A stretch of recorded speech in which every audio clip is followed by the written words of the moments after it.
তাদের বিরুদ্ধে লড়াই।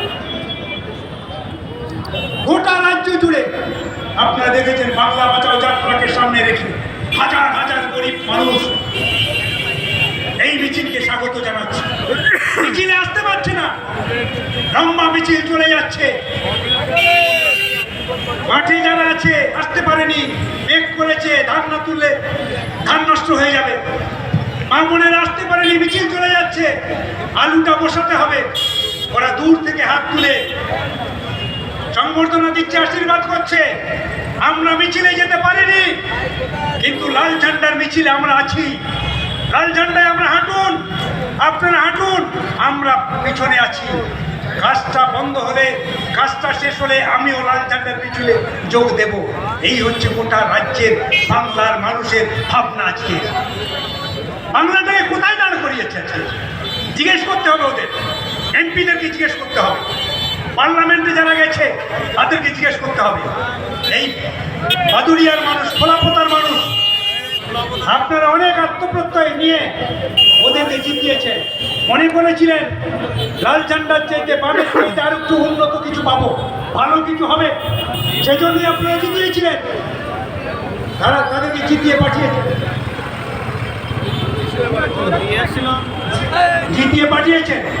তারা কি করছে তাদেরকে জিজ্ঞেস করতে হবে। আজকে কৃষক বিরোধী বিল পাস হচ্ছে পার্লামেন্টে, আর আমাদের রাজ্যের এই গর্ধব এমপিরা বিরোধিতা না করে পার্লামেন্টে বসে বসে আঙুল চষছে।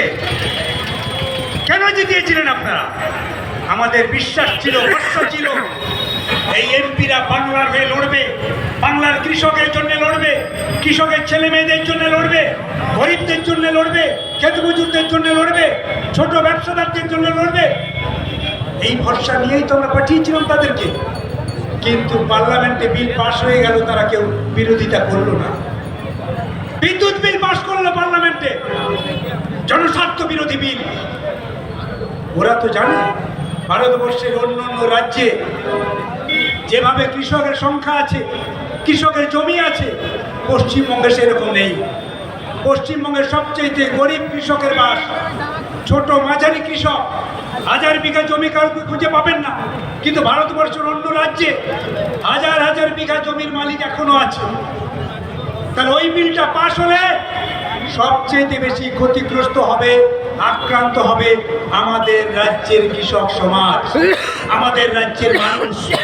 এইটা জানার পরেও আজকে তারা সেই বিল পাস করলো।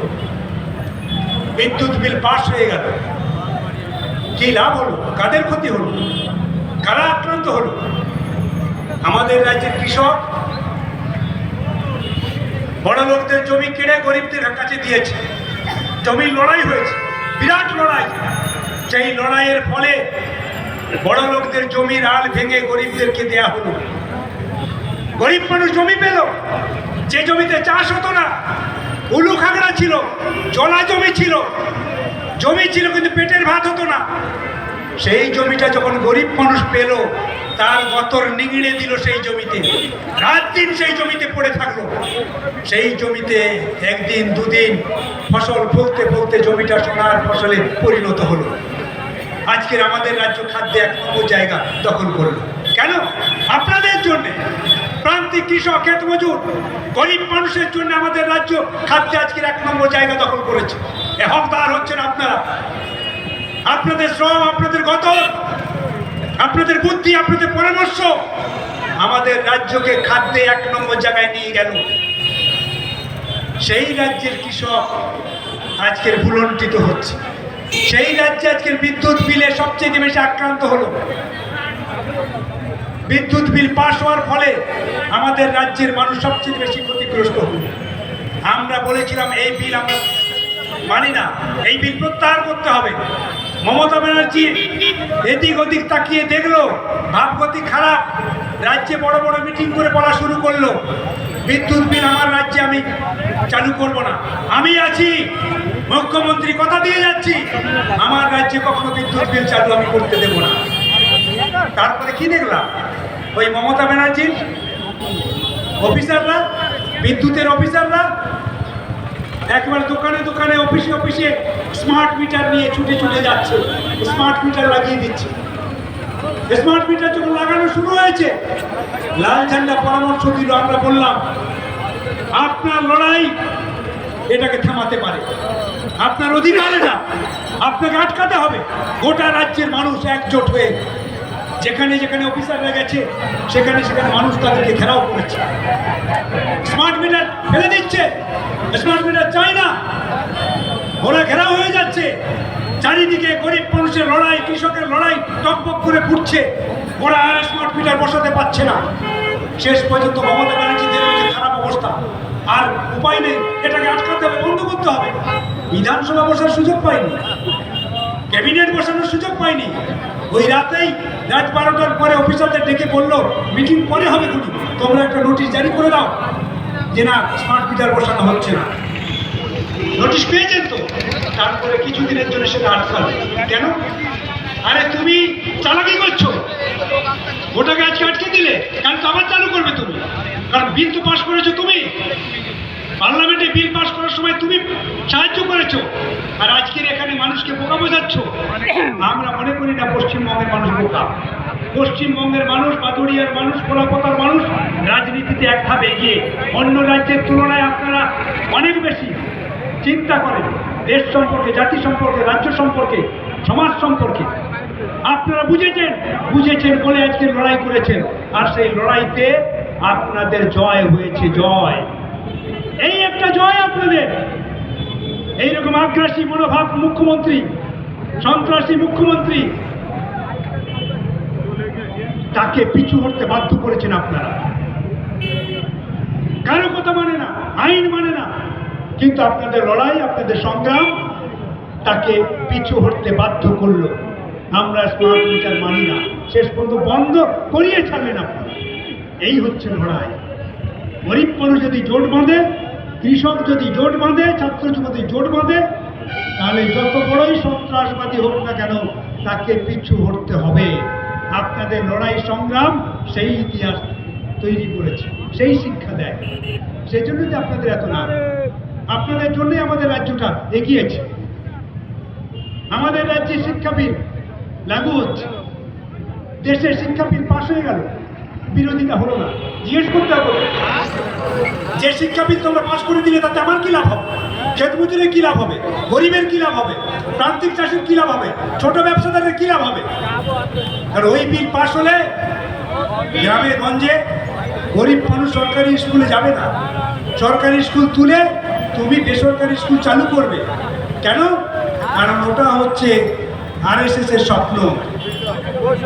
সরকারি স্কুল বন্ধ করো, আমি যে স্কুলটা দিচ্ছি সেই স্কুলে ছেলে মেয়েদের ভর্তি করো। আমার স্কুলে ভর্তি হলে আমি তাদেরকে তাদের মতন করে গড়ে তুলব, কারণ আমার দেশটা হিন্দু দেশ চাই, হিন্দুদের দেশ চাই, মুসলমানরা দূর হটো। তাহলে ওটা যদি করতে হয় তাহলে আমাকে একবারে গোড়া থেকেই আমাকে সৈন্য তৈরি করতে হবে, সৈনিক বানাতে হবে, আর বানাতে গেলে স্কুল চাই, আর স্কুল করতে গেলে সরকারি স্কুল বন্ধ চাই। তাই হলো, শিক্ষা বিল পাশ হলো, আমাদের স্কুল বন্ধ হয়ে যাচ্ছে, হাজার হাজার স্কুল বন্ধ। কারা পড়ে ওই স্কুলগুলোতে? কোন পরিবারের ছেলেমেয়েরা যায়?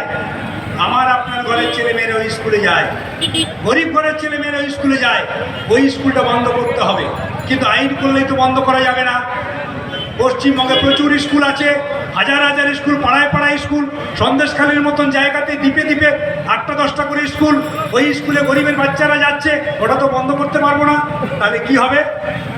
তাহলে বন্ধ করতে গেলে স্কুলে বাচ্চা কম দেখাতে হবে। আমরা আইনটা তৈরি করছি, বাচ্চা যদি কম থাকে স্কুল মার্চ করে দাও, বন্ধ করে দাও। তাহলে স্কুলের বাচ্চা কমানোর দায়িত্ব হচ্ছে তোমার। কি করে কমাবে? কাজ বন্ধ করে দাও। এলাকায় কাজ না থাকলে গরিব মানুষ বাইরে চলে যাবে, আর গরিব মানুষ বাইরে গেলে বউ বাচ্চার হাত ধরেই বাইরে যাবে, কারণ তার স্ত্রীকে রেখে সে যেতে পারবে না। কারণ আমি যেভাবে সরকার চালাচ্ছি, এখানে যেভাবে নারী নির্যাতন করছি, যেভাবে নারী ধর্ষিতা হচ্ছে, আর আমি যেভাবে দাম দিচ্ছি, তাতে গ্রামের গরিবরা অন্তত একা স্ত্রীকে রেখে সে বাইরে কাজে যাবে না, তার স্ত্রীকেও ধরে নিয়ে চলে যাবে, তার বাচ্চাটাকেও নিয়ে চলে যাবে। তাহলে বউ বাচ্চা নিয়ে যদি বাইরে চলে যায়, স্কুলে যাওয়ার আর লোক থাকবে না। কাজ বন্ধ করো, 100 দিনের কাজ বন্ধ। দিনের কাজ বন্ধ করো। 100 দিনের কাজ বন্ধ করলে পেটের তাগিদে তারা সবাই চলে যাবে ভিন রাজ্যে। ভিন রাজ্যে গিয়ে তারা পরিযায়ী শ্রমিকের খাতায় নাম লেখাবে, ওখানেই তার বউ বাচ্চা সব চলে যাবে, আর আমার গ্রামের স্কুলটা শুকিয়ে যাবে, বাচ্চা থাকবে না। আর সেই সুযোগে আমি বলবো বাচ্চা না থাকার জন্য ওই স্কুলটাকে বন্ধ করতে হবে, বন্ধ করে দাও। আর লাল ঝান্ডা বলবে স্কুল খোলো, লোকে বলবে যে বাচ্চা নেই, লাল ঝান্ডা বলে স্কুল খোলো। লাল ঝান্ডা পাগল হয়ে গেছে, তো বাচ্চা না থাকলে স্কুল খোলা থাকবে কি করে?